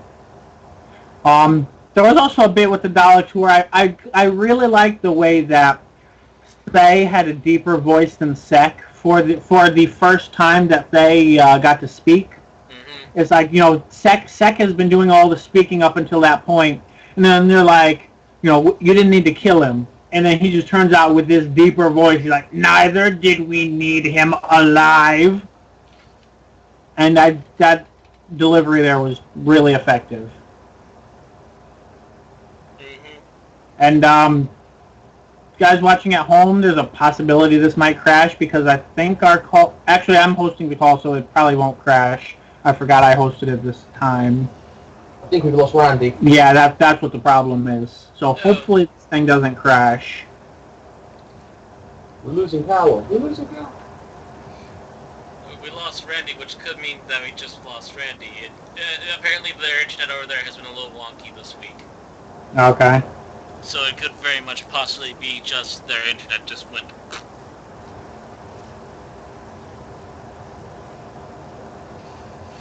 Yeah, so actually then, while we wait for him, shall we do our numbers for this? Sure. Our guest, would you like to be put on the spot? No. Too bad. Put him on the spot. Dude, I believe in the good old military advice, so never volunteer. That's why we're forcing you. Huzzah! Before rewatching it, I hadn't seen this episode since it aired. So it's been about 5-6 years? Yeah. Would have been 7 then. Yeah. Jesus, I feel old. When I saw it for the first time, I remember liking it. I really loved it, because Cyberman, Daleks. Watching it again, just no. It just doesn't work for me at all. Well, Maybe because I'm a older and cynical git now. Maybe. And, and yeah, you can't be cynical with an RTD season finale. Yeah. Maybe the episodes, but his season finales are his childhood dreams funneled into an episode. On a scale of 1 to 10, I'd probably say about a 6. So 3 out of 5. 3 out of 5, yeah. As in, it's solid. It's solid all round, but nothing spectacular. Nothing really jumps out at me as lasting memory. Like, it's not an episode I would want to watch again. It's not like, I remember that episode, I really want to see it again. It's just, man, it's bland to me. Okay, fair enough. Matt, how about you? Right. See now, Lucas. I don't know what to say about that particular reaction, Lucas, because I really am still quite fond of this episode. It is the last time we get to see Cybermen being threatening in the least bit until the recent Neil Gaiman episode, which was fucking awesome, and the highlight of the season. Yeah. This is the second to last time we see the Daleks actually being a decent threat as well. This is the last time we get Rose as a constant companion. Yay! And I actually had a really damn good gloomy mood at the very end, which they would continue for season finales for like the next 2-3 years, and still not equal to the gloom of this one. I suppose. What's this? Are you talking about how David Tennant cannot have happy endings? I was mentioning it slightly, yes. Think about it. Season 3 is his best mood ender. Anyway. But yeah, we were doing numbers now. What? I'm giving reasons for my number. Oh, sorry. I had not yet said my number. I got cut off because my internet died. Yep. Matt, I think that one of my problems with it, as opposed to you, is I think it was oversaturation of Daleks. We had him in the previous season. Why did you have to put him in here? Because we had to have the first versus monster battle ever. They didn't appear during the season at all either. Yeah, but we didn't have to. Yes, we did. We've never seen it before. It was wonderful. No. Once a season is not a problem with to fight Cybermen. I mean, that's the whole thing. Is he's geeking out on Daleks versus Cybermen, which I absolutely 100% agree with. Damn it. We have never seen Daleks and Cybermen in the same episode before, save the 5 Doctors where they appeared separately. Save the scene that was never filmed in Shada. That too, apparently. Where they would have been in prison and not in any position to fight each other. Mm-hmm. This is the first time we actually get a real decent versus all-out battle, and to that I give it a 4. Decent? It wasn't decent. It's Daleks. I press win button. Nothing anyone else has can harm them. The Doctor harms them. The Doctor harms them a lot, and they do kill at least 2 of them. No, they don't. Yes. What 2 Daleks die in that entire 2-parter? Yeah. At least. And then there's all of them getting sucked into the wormhole. Into the void. Being sucked into hell doesn't count. All that means is Satan is now combining Cybermen and Daleks, so when he breaks out... Satan doesn't live in hell. Satan... Actually, the Doctor killed Satan. The Doctor killed Satan. He didn't kill him. He killed him. He didn't kill him. He destroyed the planet he was on and he got sucked into a black hole. Yes. And the spiritual essence of Satan got sucked into the same black hole. So, ta-da! Yeah, but what tells you that black hole's destroyed him? Why isn't just a portal into the void? So he is control of the void! It's very nice in the void. Anywho. So what's your actual numerical rating, Matt? That was my 4 out of 5. 4. So you have a 5 last week and a 4 this week? Yeah. It wasn't as... I don't think it was quite as great as the last episode of last week, but overall it was definitely a very good episode. A very good 2-parter. I can speculate on Randy's response to that. I think I'm going to disagree, but Randy, what do you think? Go ahead, Bill. Go ahead. I'm still trying to catch up. The number, I don't know if I'm being too generous with this. I'm definitely going to say, with some of the issues that we discussed with Bad Wolf, that I'm going to say I came out liking this episode more. Mm-hmm. It's definitely one of the two episodes of Doctor Who that I've watched the most times, this being this and Journey's End. So I would be hard-pressed not to give it a 5 out of 5. So what do we have thus far? A 4, a 3, a 4, 5, and a 5. A 3, 4, and a 5. I actually have to give this about a 4.5 out of 5. That's kind of about what I expected.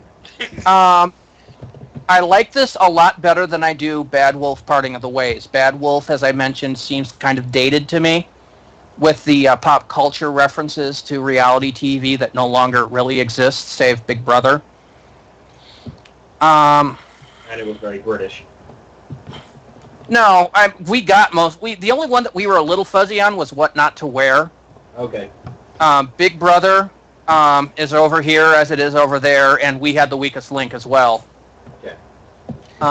So we got those references. It's just that you look at them now, 8 years later. Still around. We almost never see Weakest Link in reruns anymore, not even like on Game Show Network. Yeah. Big Brother is like the world's biggest annoyance to most people. And I think we did get What Not to Wear, but it only lasted like a season. And we have shows like it that are still around, though. But still, it was just kind of, that felt dated. It was like watching the old Star Trek where you saw the episode with the 60s hippies and going, boy, that seems out of date. And that was kind of how this felt. But this one, I like better. For once, the RTD ending does not have as big of a Deus Ex as the one in Parting of the Ways was. I'd still say that Journey's End probably has the biggest Deus Ex of them all. Kind of, sort I'd of. argue it might be Last of the Time Lords. But either way, this one does not seem to suffer from that Deus Ex series ending that seems to plague RTD's writing. As there was a lot of lead up to what the Doctor wound up doing. Although I do think he could have explained it a little more, a little earlier, and possibly would have had none at all. It had the big emotional ending in which we got to say goodbye to Rose Tyler. Yay. And Mickey and Jackie, but mostly Rose. Mm-hmm. You got to see the epic fight of, Daleks and Cybermen. You had the culmination of Torchwood, which would be spun off into its own series. So really, this episode, these two episodes works on like every level. The special effects are good, the music's good, the acting's good, the directing's good. There's nothing really wrong with these episodes. Well, ironically, this may be the only episode whose ending is actually retconned by the next Doctor Who television airing. But you couldn't very well have ended with Peter Davison showing up either. What? The comic relief thing was wasn't it? Right. This ending was kind of retconned by Time Crash. No, that's season 3 ending. This ending was the Titanic, not Donna, wasn't it? Okay, yes, then I take that back. back. Runaway Bride, not Voyage of the Damned. And I have no problem with changing the next season finale. So, okay. Oh yeah, this is also the first time we get the what? What? It is. You're right. What? It is much so. Became a Tennant catchphrase. Yep. The two whats followed by the flat what. Which actually reminds me, speaking of season 2, I think the first time we get I'm sorry, I'm so sorry about something was not the Doctor. It was the President of Britain in Rise of the Cybermen. Oh yeah, this was also the birth of Alonzi. Yes, you're right. This episode was. So really, this pretty much 10th Doctor's two biggest catchphrases stem from these two episodes. And the "I'm sorry, I'm so sorry" it actually started with Eccleston. Okay. So it had me? the "I'm sorry, I'm so sorry" is more RTD's writing style. Right. Because it was said a few times in Torchwood too. Right.